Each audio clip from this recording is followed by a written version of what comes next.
आइए आप और सभी सुनेंगे युवाचार्य भगवंत को। युवाचार्य भगवंत। चरम तीर्थंकर शासनपति शमन भगवान महावीर स्वामी, अरिहंत परमात्मा श्री सिमंदर स्वामी भगवान, परम श्रद्धे परमोपकारी प्रातः स्मरणीय पूज्य गुरुदेव आचार्य भगवंत श्री आनंद ऋषि जी महाराज साहब, वर्तमान आचार्य सम्राट आत्मज्ञानी सदगुरुदेव परम श्रद्धे परम वंदनीय डॉक्टर श्री शिव मुनि जी महाराज साहब आदि समस्त ऊर्जा पुरुषों महापुरुषों पूज्य वरों के पावन स्मरण चरण को वंदन नमन। यहाँ विराजी स्नेही सहयोगी संत वृंद, धर्म प्रेमी बंधुओं, माता बहनों, जिनके वचन, जिनके सिद्धांत, जिनकी साधना, जिनके संदेश आप और हम सभी को सिद्धि का आनंद प्रदान करने वाले हैं, ऐसे परमपिता परमात्मा तीर्थंकर प्रभु की देशना जिन वाणी के प्रति आप सभी के भीतर में रही आस्था का हार्दिक अभिनंदन। सिद्धाणं नमो कीचा संजयाणं च भाववो अथ धम्मगयं तच्चं अणुसठिं सुने हमें। श्रीमद् उत्तराध्ययन सूत्र के 20वें अध्ययन की ये प्रथम गाथा, जिसे कविकुल भूषण पूज्यपाद त्रिलोक ऋषि जी महाराज साहब ने अपनी एक अद्भुत रचना चित्रालंकार में 3 प्रकार के परमेष्ठी का वंदन करने वाले सूत्र देते हुए उसमें समावेश किया है। पहला, जिसका आपने हम सभी ने पाठ किया, कौन सा? नमो अरिहंताणम। ये पहला पंच परमेष्ठी को नमस्कार हमारे जैन आगमों में, जैन प्राचीन साहित्य में। दूसरा, नमी गुण असुर सुर गरुल भुयंग परिवंदिये अरिहे सिद्धायरिये वज्झाये सव्वसाहूणम। ये मूल पाठ आता है हमारे आगम में। दूसरा वो नमस्कार दिया, अरिहे सिद्ध आयरिये वज्झाये सव्वसाहूणम। और फिर तीसरा ये दिया, इसमें एक पंक्ति में सिद्धों को और संयतों को भाव से संयत को नमस्कार किया गया। चर्चा करेंगे हम, लेकिन ये जो गाथा दी है उस गाथा का जिस अध्ययन में समावेश है वो अध्ययन कौन सा है?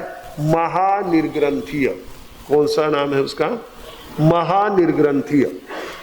वैसे इसको अनाथी मुनि के नाम से अध्ययन को जाना जाता है, अनाथी मुनि का जिसमें वर्णन है वो। लेकिन इससे अनाथी मुनि जो चर्चा चली है उसके आधार पर दिया है, बहुत सुंदर है, हमारे लिए बड़ी महत्वपूर्ण है। आज जिस समय थोड़ी सी हमारे पास में किसी बात की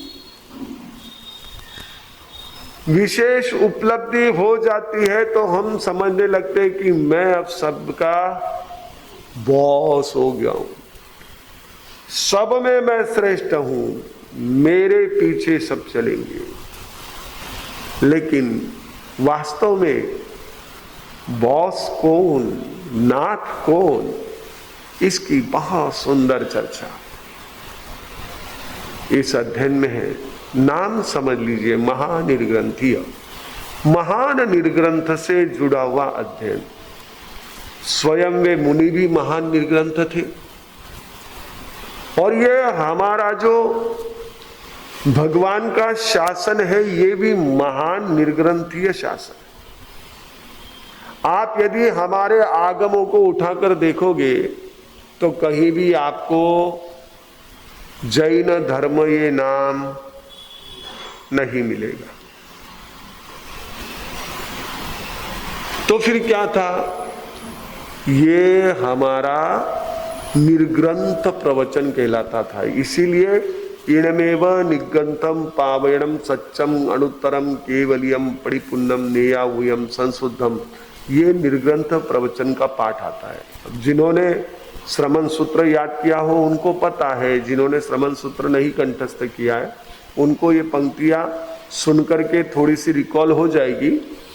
तो निर्ग्रंथ प्रवचन ये हमारे यहाँ जिन शासन के लिए संबोधन था, क्योंकि स्वयं परमात्मा निर्ग्रंथ और उन्होंने जो धर्म बतलाया वो भी निर्ग्रंथ, निर्ग्रंथ बनने का धर्म बतलाया। और ऐसे जो उनके बतलाए हुए मार्ग पर चलकर महान बने वे महानिर्ग्रंथी। महानता के हमारे मापदंड कुछ भिन्न है, क्योंकि अधिकतर सबका जो देखने का एंगल है, सोचने की जो सबकी एक अपनी होती है, वो क्या सोचते हैं महान कौन, हम किसे महान कहते हैं। भले अब हमारे सामने तो कहेंगे नहीं मैं तो गुरुदेव नहीं महान केवा, हमारा सनिज महान केवा, गणों त्याग करो। लेकिन वास्तव में आपके दृष्टि से महान वो होता है जो भौतिक क्षेत्र में बहुत सफलता के शिखर पर पहुंच रहा, जिसके पास सत्ता हो, वो महान। कब तक? जब तक उस कुर्सी पर है। जिसके पास संपत्ति है वो महान। कब तक? जब तक उसमें से कुछ ना कुछ आप तक पहुंचने की संभावना है, भले ही किसी कार्यक्रम के निमित्त से हो, उनके घर में कोई शादी ब्याह हो या कोई सेलिब्रेशन हो या उनकी ओर से कहीं कुछ बटने वाला हो, तो फिर वो महान, बहुत धन। लेकिन वो जहां तक स्वार्थ पूरा होता है तब तक महान। वो महानता भी स्थायी नहीं है।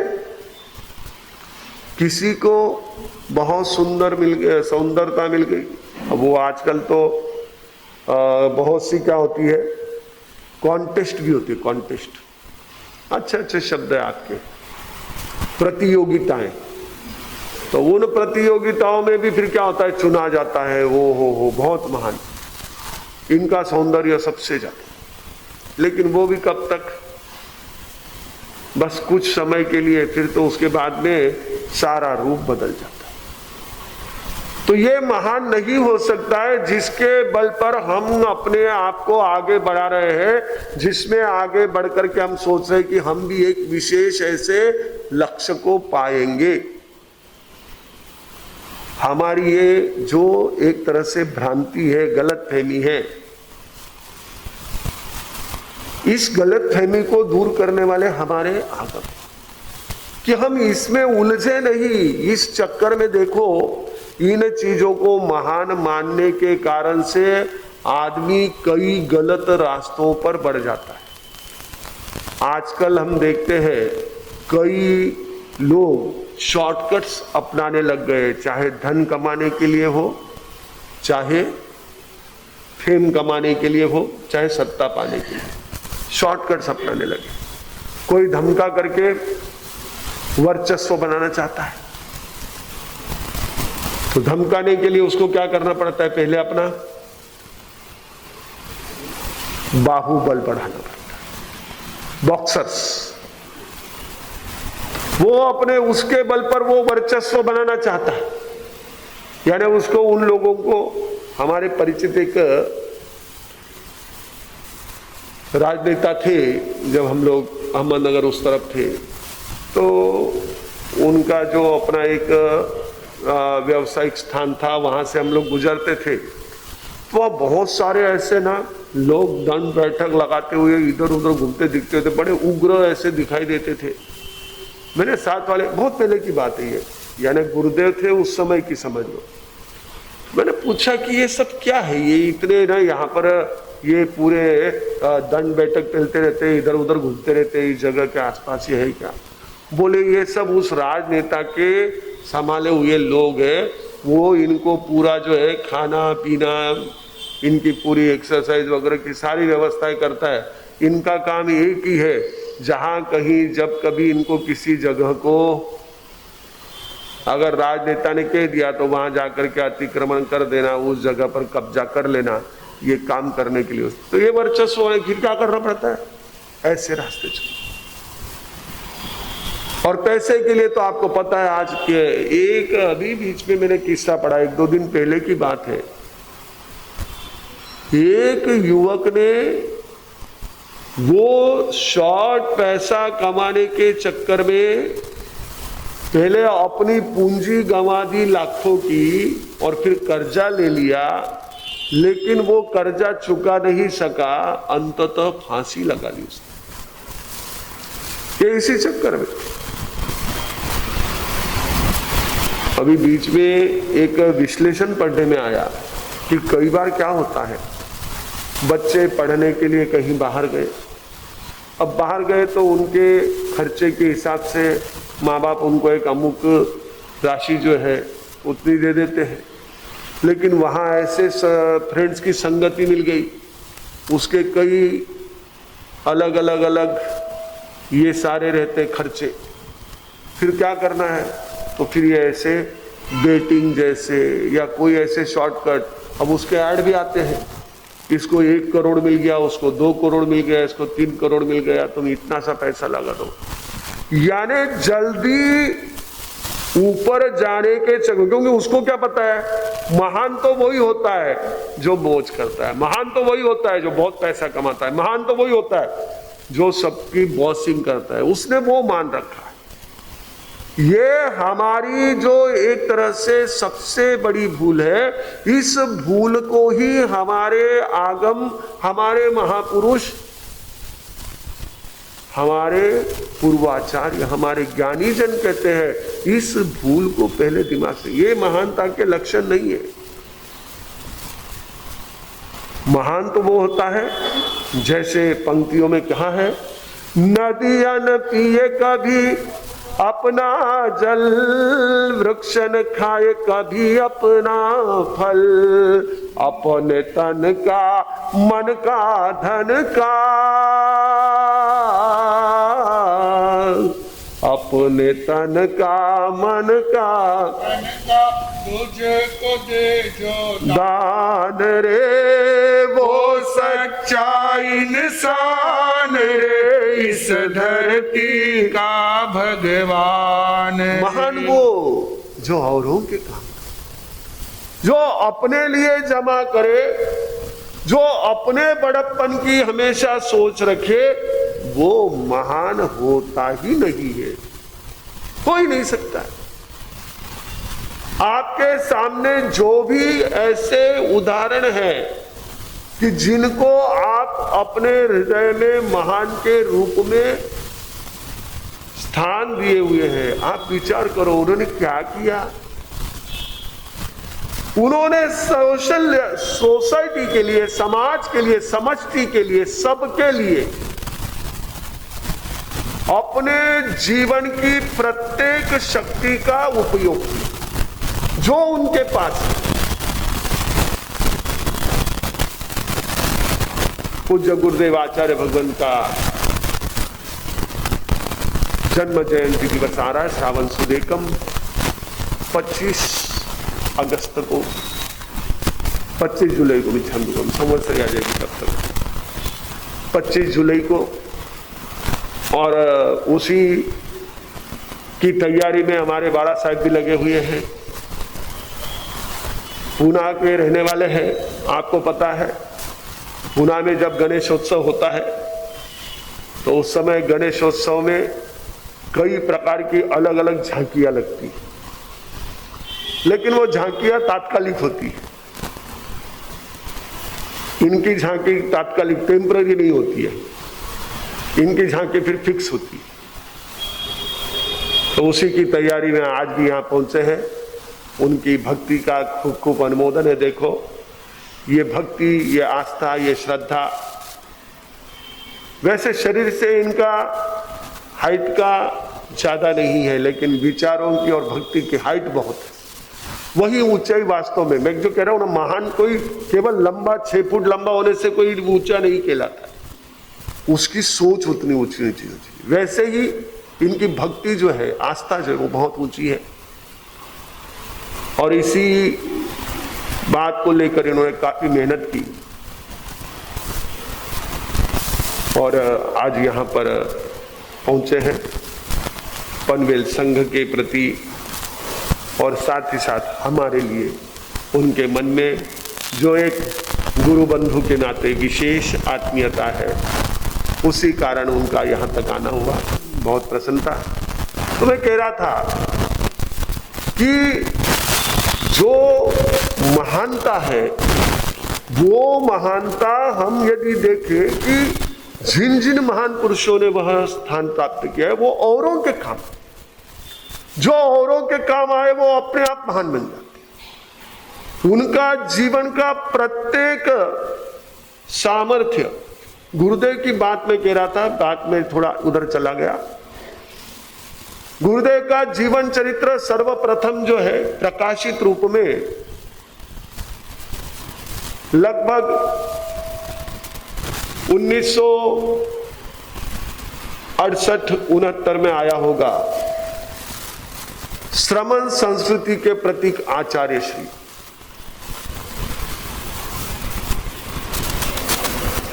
परम आदरणीय पूज्य श्री ज्ञान मुनि जी महाराज साहब, जो हमारे वर्तमान आचार्य शिव मुनि जी महाराज साहब के गुरु जी हैं, उन्होंने वो ग्रंथ लिखा।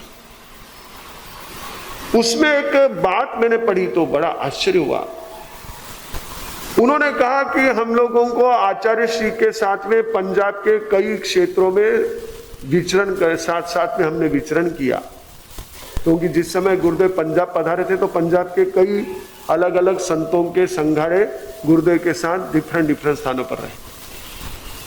तो पूज्य ज्ञान मुनि जी महाराज लिखते हैं कि मैंने देखा कि आचार्य श्री को यदि कोई भी व्यक्ति आकर के रास्ते में विनंती करता कि मेरे यहां आप पधारो, तो गुरुदेव उससे पूछते, भाई कहां रहते हो? बोले 2 किलोमीटर अंदर है। हम साथ वाले संत वहां से आगे बढ़ जाते थे, गुरुदेव आचार्य भगवंत अंदर जाकर के उसके वहां मंगलिक दे करके बाद में पहुंचते थे। 67-68 की एज में उन्होंने साथ में ये लिखा कि हम पंजाब में जन्मे, पंजाब में दीक्षित हुए, पंजाब में विचरण किया, लेकिन जिन क्षेत्रों में भी हम नहीं जा सके, उन क्षेत्रों को गुरुदेव ने फरसा।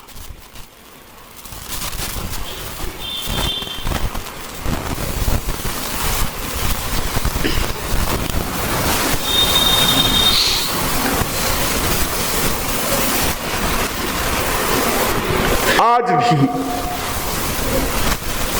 पंजाब का एक एक व्यक्ति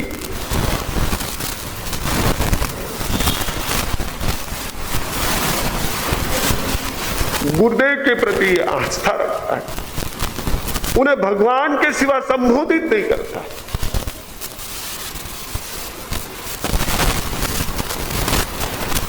महान वो होते हैं जो मनस से कम, वचस से कम, कर्मण्येकम महात्मना। महान वो होते हैं जिनका मन, जिनके वाणी और जिनकी कृति एक सी हो। बाकी महानता का दावा करने वाले कई मिल जाएंगे आपको, लेकिन उनके दावे में और उनके कृति में आप देखोगे बहुत तफावत है। ये एक बहुत सिंपल दिया हुआ है हमारे अनुभवियों ने, नीतिकारों ने, कि जिसका मन, जिसकी वाणी और जिसकी कृति, ये दोनों भी एक समान होते। हमारे जितने भी महापुरुष प्रत्येक व्यक्ति के जीवन में कहीं ना कहीं एक आशीर्वाद है। आप देखोगे कि उनमें यह सबसे बड़ी खासियत थी। हम किसी भी महापुरुष के बारे में पूछे, नहीं गुरुदेव कने जाता तो गुरुदेव कने माने कभी भी जावा नहीं मिल जाओ। जिस किसी को पूछो उसके आस्था के प्रति, उसके आस्थावान के प्रति यही बात उसकी आती है, क्योंकि वो एक जैसे जो कह रहे वही कर रहे हैं। आज सबसे बड़ी जो एक तरह से कहीं पर भी व्यक्ति को कमी दिखाई दे रही है, मुझे एक जगह पढ़ने में आया था काफी वर्ष पहले कि आज की सबसे बड़ी तकलीफ ये हो गई है कि जो आइकॉन्स चाहिए वो नहीं रहे। हमारे पहले आइकॉन्स कैसे थे, चाहे राष्ट्रीय राजनीति में हो, चाहे हमारे धर्म संस्था में हो, चाहे सामाजिक जीवन में हो, हमारे जो आइकॉन्स थे वो कैसे थे। चाहे आप इधर बिरला जी, बजाज जी को देखो जो बड़े बड़े इंडस्ट्रीज थे, जमशेदजी टाटा को देखो, चाहे उधर डॉक्टर राजेंद्र प्रसाद देखो जो प्रथम राष्ट्रपति थे, चाहे लाल बहादुर शास्त्री को देखो, चाहे वल्लभ भाई पटेल को देखो, इधर चाहे हमारे उस समय के किसी भी महापुरुष को देखो, उनको देख करके व्यक्ति के जीवन में एक प्रकार की प्रेरणा मिलती थी। अपने आप वो महानता का एहसास होता था, क्योंकि इनका मन, वचन, कृति सारे एक लाइन में थे।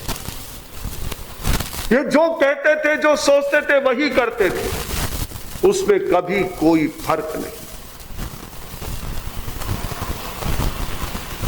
और ऐसे महान जिनकी वाणी, विचार, कृति एक सी, ऐसे महान जिनके जीवन में अब स्वयं का नहीं समष्टि का विचार, ऐसे महान निर्ग्रंथ का अध्ययन यानी अध्ययन यानी रंजीत भाई, राजेश भाई, अध्ययन यानी उससे जुड़ी समझ, अधिअयनम उससे जुड़ा हुआ ज्ञान, उससे जुड़ी हुई सारी चर्चाएं, वो अध्ययन। अध्ययन ये संज्ञा है हमारे यहाँ पर, जिसका अर्थ है ज्ञान होना, उसकी समझ होना, उसकी चर्चा होना, और जिसका उद्देश्य होता है कि जिसके डिविजन्स होना। आपकी भाषा में उसको डिविजन्स कहते हैं।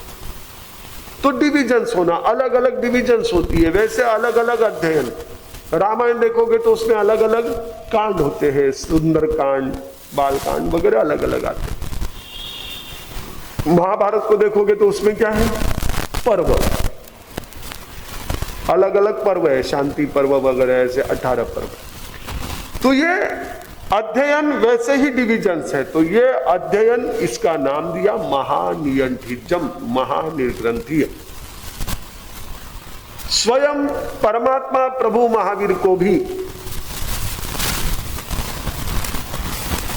बौद्ध ग्रंथों में, त्रिपिटक में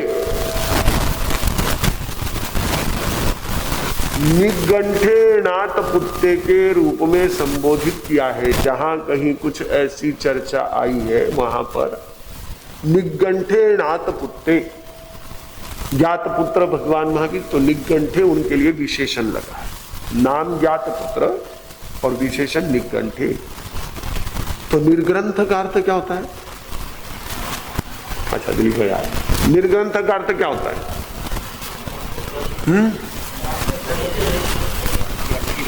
ग्रंथि रहे, गांठ से रहे, गांठ से रहित धागा ही आपको सीने में काम आता है। गांठ से रहित ऐसे शरीर में ही पेट स्कैन का रिपोर्ट नॉर्मल आता है। गांठ हो यानी कोई ना कोई वहां पर डाउट तैयार। जहां कोई अंतर में गांठ नहीं, बाहर में गांठ नहीं। बाहर में परिग्रह की ग्रंथि, गांठ क्या करती है? गांठ क्या करती है? बांध के रखती है। गांठ क्या करती है? बांध के रखती है। और गांठ छूट जाए तो मुक्त होते हैं। तो ये मुक्तों का धर्म, मोक्षगामी का, मुक्त होने का संदेश देने वाला धर्म। आप हम सभी बहुत सी गांठें हमारे अंदर पड़ी हुई है, बहुत सी गांठों से बंधे हुए हैं। इन गांठों को हम कैसे खोलें, इसका मार्ग हमें मिलेगा। ये हमारे प्रवचन, ये हमारे आगम का आलंबन, ये केवल इसीलिए होता है कि कहीं ना कहीं हम इनमें से अपने लिए कुछ खोज लें। एक सेठ जी बहुत बीमार चल रहे थे, बहुत समय से उनको खांसी चल रही थी, खांसी के कारण से बहुत ज्यादा कमजोरी थी। बेटे ने कहा कि आप इलाज कराओ। उन्होंने कहा नहीं बेटा, हो जाएगा ठीक, पर बहुत ज्यादा तकलीफ हो गई। उसने कहा नहीं, आपको इलाज कराना ही पड़ेगा। तो वो गए वैद्य के पास, उस समय वैद्य ही हुआ था।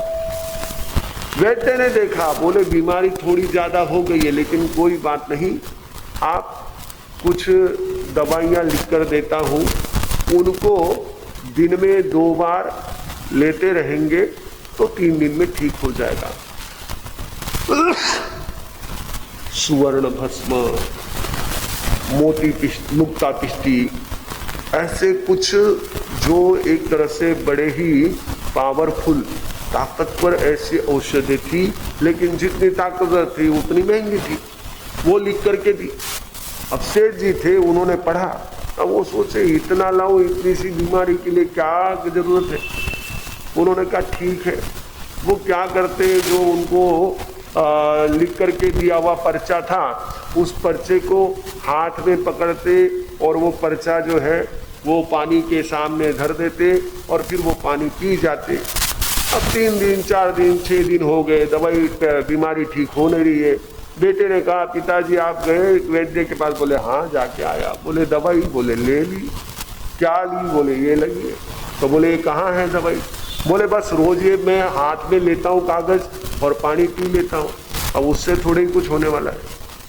वैसे ही अगर हम सिर्फ आगम ले लेंगे, हम सिर्फ ये सुन लेंगे, तो उससे क्या होने वाला है। जब हम इसको अपने जीवन में जहां जहां लागू हो सकता है, जहां जहां हम इन चीजों का उपयोग कर सकते हैं, वहां वहां यदि उपयोग करें तो ये देखिए हमको भी गांठों से मुक्त करें। इसीलिए इसमें वो सारे सूत्र दिए हुए, बहुत सुंदर सूत्र। हमने कितनी गांठें अंदर में बांध रखी और कितनी गांठें पड़ी हुई है हमको पता नहीं। We don't know about it, या we are not aware about it. हम उसके बिना, उसके बारे में जागरूक नहीं है। पता है लेकिन जागरूक नहीं है। हाँ ठीक है, दे सब दे रहे। ऐसे समय में क्या होता है, मजेदार बात में बताऊं, अगर ये कोई चीजें किसी को कहे ना, हाँ मने मत क्यों थे, खुदरो देखो पहला, वो सुई और छन्नी का संवाद हुआ आपस में। छन्नी कहते हैं उसको, आटा छानते जो। अब आटा छानने काम नहीं आती है क्योंकि वो तो रेडीमेड आता है आपको, अब वो उसके काम आती है सामने पकड़ने के लिए। बस कह दूं तो आपको समझ जाता है, क्योंकि आप ज्यादातर तो फिल्मों को और टीवी के प्रोग्रामों को फॉलो करते हो। हमारी बातों को फॉलो करो तो बहुत कल्याण हो जाए आपका, हमारा दोनों का। ज्यादा हमको आपको उपदेश ही नहीं देना पड़े, लेकिन अब वही चीजें आपको ज्यादा एक तरह से पता चलती है। हाँ, तो वो छन्नी और सुई में संवाद। छन्नी हंसने लगी, कहने लगी देख तू इतनी तेज है लेकिन तेरे ऊपर एक छेद है। अब वो बेचारी क्या कहे, वो सोचती है मेरे तो एक ही छेद है, इसके तो सारे छेद पड़े, पूरे छेद ही उसमें, तो तभी तो आटा छनता। वैसे ही हमारे सामने अगर कोई बात करे तो फिर हम देखते नहीं सबने छेद, हमारे एक लाइन थोड़ी गांठ है। अरे हम मैं विचार कर, मैं अकेला थोड़ी उलझा हुआ हूं, मैं अकेला थोड़ी फंसा हुआ, मैं औरों की चिंता उस समय में ना करूं। अगर मुझे कोई उपाय लागू होता है, मेरे लिए कोई बात लागू होती है, I have to follow it. हाँ, हो सकता है अगर मैंने उसको फॉलो कर लिया किसी को अच्छा लगा, he will also follow it। लेकिन नहीं, कोई नहीं करते, फिर मैं अकेले क्या करूं, ये करके मैं भी अपने अंदर में गांठें जमा करके रखूं, तो ये समझदारी नहीं होगी। हमारे लिए ये महापुरुषों का ऐसा दिया हुआ अमृत है, उस अमृत को हमें प्राशन करना है, उस अमृत को हमें धारण करना है, जिससे हमारा जीवन भी वह सुधामय बने। तो निर्ग्रंथ यानी जो आभ्यंतर और बाह्य दोनों प्रकार की ग्रंथियों से रहित होते हैं। और वो ग्रंथियां जो है वो अंतर में पड़ी हुई ग्रंथियां यानी कषाय की, और बाहर में हमारे द्वारा जो इकट्ठा किया हुआ है, हमने अपने हाथ से ही, वो आपको पता होगी कहानी, हम लोगों की बड़ी प्रिय कथा है। मैं छोटा था तब भी सुना करता था और अब मैं सुनाया करता हूं कि वो महाशय जो है वो पेड़ को दोनों हाथों से भात में लिए हुए थे, उसको भात में लेना कहते हैं। दोनों हाथों से पेड़ को कस के पकड़ा हुआ था और कहते थे छुड़ाओ मुझे, छुड़ाओ मुझे, छुड़ाओ। अब कौन छुड़ाए, खुद ने पकड़ रखा है। ऐसी हमने खुद ने कई प्रकार की चीजों को अपने साथ जोड़ रखा है, बांध रखा है, गांठ पे गांठ, गांठ पे गांठ, गांठ पे लगा रखी है। जैसे वो आपके मोबाइल में आपने लॉक पे लॉक, लॉक पे लॉक, लॉक पे लॉक लगा रखी। ये लॉक खुले तो दूसरा लॉक नहीं खुलता। वो आपको अगर कॉलिंग आएगा तो उसके साथ में दूसरा मैसेज नहीं खोल सकते हो, मैसेज खोल सकते हो तो गैलरी नहीं खोल सकते। वो सब वो लैक, इधर लॉक, उधर लॉक, उधर लॉक, उधर लॉक, ऐसे। हम देखते बच्चों को तो बड़ा मजा आता है हमको, ये कैसे ना सब मैनेज करते, धन्यवाद है इनको। और फटाफट करते बच्चे, बहुत फास्ट करते। यानी आप लोग तो जब तक कुछ कहो तब तक तो उनका सब रेडी। मैंने यहाँ पर परसों हमारे पास आए थे बच्चे, तो उनको कहा कि भाई अपने को ना ये टीनेजर्स का ये करना है, तो उसके लिए कुछ ना तुम इस तरह का मैटर बनाओ। दूसरे दिन तो लेकर के आ गया। मैंने कहा क्या है भाई? बोले आपने जो कहा था, मैंने एआई को बोल दिया, चैट जीपीटी को, उसने रेडी करके दे दिया, उसने पढ़ करके सुनाया, और क्या गजब का। मैंने जैसा कहा था उससे भी बढ़िया, तो उसने उसमें पूरा मैटर बना करके लाया। अब बच्चे इतने स्मार्ट है, उनके हाथ में फोन इतने स्मार्ट है, उस फोन में ऐप इतने स्मार्ट है, अब वो सारे स्मार्ट को वो lock lock lock lock lock करके करते। वैसे हमने कई गांठें इधर इधर इधर इधर इधर इधर सब जगह गांठें लगा रखी है। अब वो गांठें जब तक हमारी नहीं खुलती है तब तक हम परमात्मा के वास्तव में इस धर्म को सही ढंग से जी नहीं सकते। हम करेंगे, सारी चीजें होगी हमारी, पर वो ऊपर ऊपर रह जाएगी। जो उसका हमें वास्तव में लाभ होना चाहिए, जो 100% रिजल्ट मिलना चाहिए, वो तभी मिलेगा जब हम इस प्रकार की गांठों से रहित होंगे। तो इसके लिए उन्होंने शुरुआत में सिद्धाणम नमो किच्चा का मंगलाचरण किया। कई हमारे ये अध्ययन ऐसा है कि हमारे संसतियों का बड़ा प्रिय रहा है, कई लोगों के इस पर अलग अलग समय में प्रवचन भी रहे, सबका अपना अपना उस विषय को लेकर के चिंतन और सबका कहने का तरीका। लेकिन ये मंगलाचरण जो है, तो कहते हैं कि ये मंगलाचरण इस अध्ययन का शुरुआत भी, इस अध्ययन की शुरुआत भी है और उत्तराध्ययन का सेंट्रल भी है।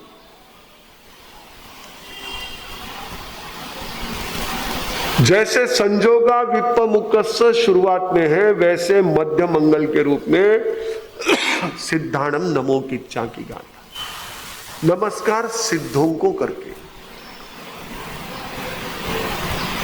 सिद्ध यानी हु आर द सिद्ध, सिंपल है ना, नमो अरियंताणम नमो सिद्धाणम कहती है ना, सिंपल है, बोल दीजिए। सिद्ध यानी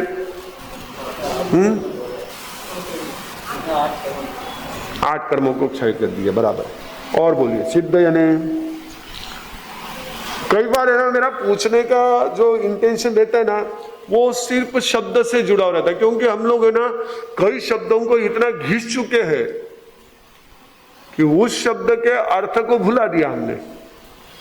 वो शब्द ही अपने आप में बहुत बड़ा अर्थ है, पर वो इतना जिसको मराठी में ना परवलीचा शब्द झाला की सिद्ध बोले तो हाँ सिद्ध,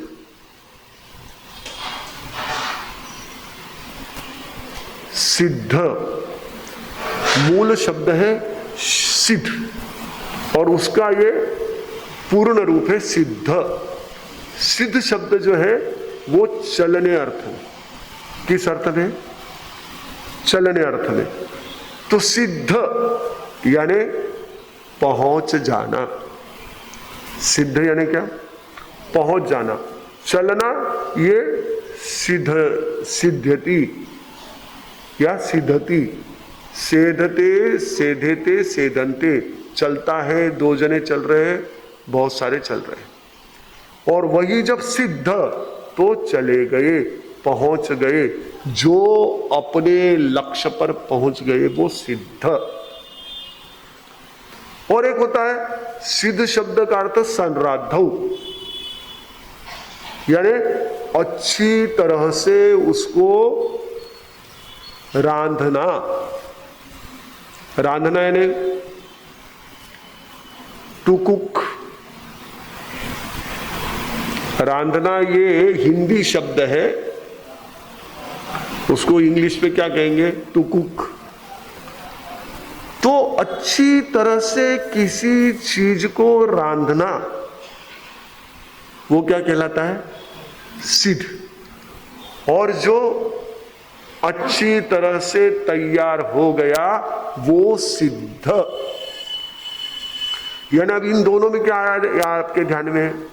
एक तो है अपने चलने और जानने से जुड़ा हुआ, और एक है अपने प्रोसेस से जुड़ा हुआ, गुड प्रोसेस से जुड़ा हुआ। इन दोनों को थोड़ा सा समझेंगे और फिर आगे हम बढ़ेंगे। हमारे लिए ये एक अवसर है कि हम इस स्वाध्याय के माध्यम से, इस अध्ययन के माध्यम से हमारे परमात्मा के बताए हुए कुछ सूत्रों को समझे और उनके अनुसार आगे बढ़े। जैसे जैसे हम परमात्मा के वचनों के साथ आगे बढ़ेंगे, हमारा भी कैसे होगा? धर्म दलाली आदरी निश्चल समकित पाए, गोत्र तीर्थंकर बांधियो श्री श्रेणिक महाराज। तो श्रेणिक राजा का एक चरित्र बड़ा मधुर है। पूज्य गुरुदेव आचार्य भगवान ने स्वयं मुझे कहा था कि पूज्यपाद तिलोक ऋषि जी महाराज साहब ने जो श्रेणिक चरित्र बनाया है वो बड़ा अद्भुत है। उनके जीवन की घटनाओं को एक व्यवस्थित क्रम से और उसके साथ साथ उसमें कई प्रकार की उन्होंने हित शिक्षाएं भी दी है। तो ये श्रेणिक महाराज जिन्होंने स्वयं धर्म दलाली से निश्चल समकित पाया, तीर्थंकर गोत्र पाया, जिनके पोते राजा उदयन आने वाली 24वीं में तीसरे तीर्थंकर बनेंगे, जिनकी रानी, जिनके कई बेटों ने संयम ग्रहण किया, मोक्ष गति को प्राप्त किया, और जो स्वयं आने वाली 24वीं में प्रथम तीर्थंकर पद्मनाभ बनने वाले हैं, ऐसे श्रेणिक महाराज का चरित्र जो हमारे कानों को ही नहीं तो हमारे मन को भी पवित्र बनाने वाला है, हमारी आत्मा को भी पवित्र बनाने वाला है। उस चरित्र की भी चर्चा हम अवसर रहने पर जैसे जैसे आगे बढ़ेंगे करते जाएंगे। इन्हीं मंगल भावों के साथ एक साथ प्रेम से बोलेंगे। नमो अरिहंताणम, नमो सिद्धाणम, नमो आर्याणम, नमो उत्साहणम, नमो लोये सब साहुणम। गुरुदेव की आज्ञा श्री चत्तारी मंगलम, अरिहंता मंगलम, सिद्धा मंगलम, साहु मंगलम, केवली पन्नतो धम्मो मंगलम। चत्तारी लोगुत्तमा, अरिहंता लोगुत्तमा, सिद्धा लोगुत्तमा, साहु लोगुत्तमा, केवली पन्नतो धम्मो लोगुत्तमो। चत्तारी शरणं पवज्जामि, अरिहंते शरणं पवज्जामि, सिद्धे शरणं पवज्जामि, साहु शरणं पवज्जामि, केवली पन्नतं धम्मं शरणं पवज्जामि। चार मंगलिक, चार उत्तम, चार शरणा, दुख हरना, सुख करना, और शरण नहीं कोई, जो भव्य प्राणी आदरे तो अक्षय अमर पद हो।